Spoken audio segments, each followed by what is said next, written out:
जिनकी शादी होने वाली है, जिनकी शादी ताज़ा हो चुकी है, उन तमाम लड़कियों से मेरा सवाल, और जवाब घर जाकर ना दें, जवाब यही देने की कोशिश करें।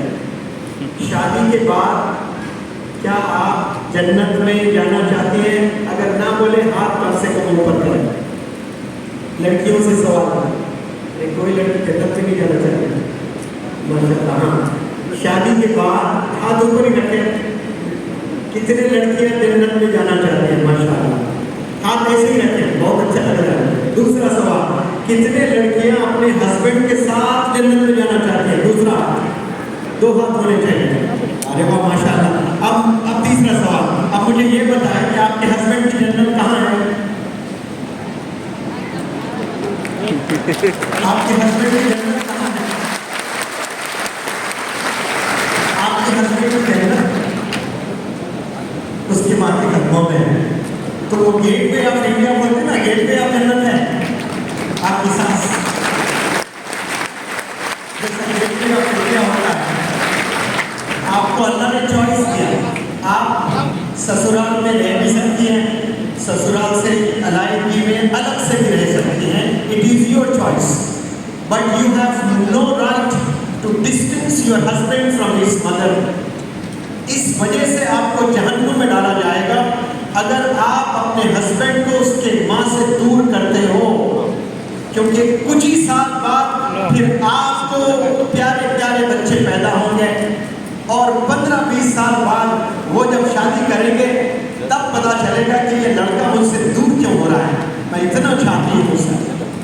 तो अहद कर ले आप लोग कि मैं मेरे हस्बैंड को उसकी जन्नत से दूर नहीं करूँगी, ये डिसाइड करें आप लोग।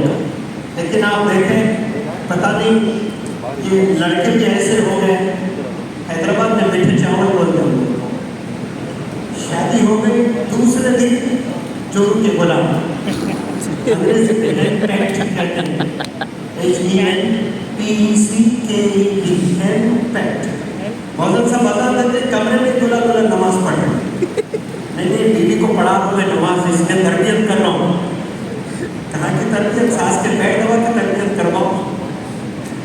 लेकिन आप देखें कि ऐसी जो लड़ाई होंगे, चैलेंजेस बाहर के भी हैं, चैलेंजेस अंदर भी हैं। देखिए, challenges with in home, challenges with in family members, challenges with in relatives, challenges with in the locality.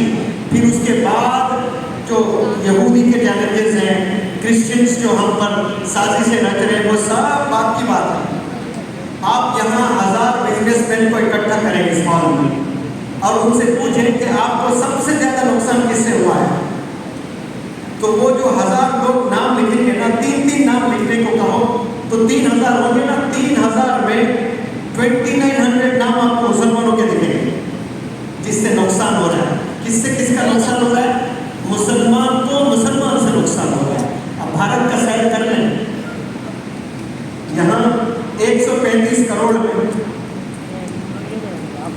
यहाँ 25 करोड़ अगर मुसलमान रहते हैं, उन पर सर्वे किया जाए कि आपको किससे ज्यादा नुकसान हो रहा है, तो वो बताएंगे कि मेरे भाई से मुझे नुकसान हो रहा है, मेरी बहन से मुझे नुकसान हो रहा है, मेरे नीबर से मेरा नुकसान हो रहा है, मेरे रिलेटिव से मेरा नुकसान हो रहा है। 100 गज के जमीन पर 2 भाई 10 साल से बातचीत नहीं कर रहे हैं, ऐसे एक नहीं कई किस्से हैं। 100 गज की जमीन पर वालिद के साइकिल पर 2 भाई सड़क पर लड़ लिए हैं, कॉलर फाड़ लिए हैं, कपड़े फाड़ लिए हैं, साइकिल मेरी तो तेरी, रेफ्रिजरेटर मेरा तो तेरा, ये वालिद साहब की गाड़ी थी कार, ये मेरी, अब्बा मुझे ज्यादा चाहते थे, इस पर न जाने कितने घर टूट गए, चीजों पर लड़ाई कर रहे हैं। वहां तो ये होना चाहिए, कोई एक भाई ये बोलना चाहिए, तुझे क्या चाहिए? तुझे ऐनक चाहिए, अब्बा की निशानी ले ले, तुझे रेफ्रिजरेटर चाहिए ले ले, तुझे कार चाहिए ले ले। ये सब तो किसी ने बनाया, तू तो मेरे अब्बा का प्रोडक्ट है, मुझे तू चाहिए, आजा मैं तुझसे मिलता हूं। ये चीजों पर लड़ाई करते हैं। भाई जो है ना, ये बाप का प्रोडक्ट है, इसको किसी ने गोदरेज कंपनी ने नहीं बनाया, इसको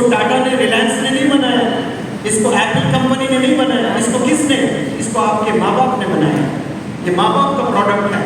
और एक रेफ्रिजरेटर के लिए आप ऐसे लड़ाई कर रहे हो, ये चैलेंजेस विद इन होम्स हैं, ये जो घरों में चैलेंजेस चल रहे हैं, बाद में जाकर अफसोस करेंगे आप 10-20 साल के बाद, अल्लाह अगर आप किसी को हिदायत से नवाज दे, आप घुट घुट कर मरोगे कि मैं एक 10,000 की चीज़ पर मैं 10-10 साल मेरे भाई से बात नहीं किया।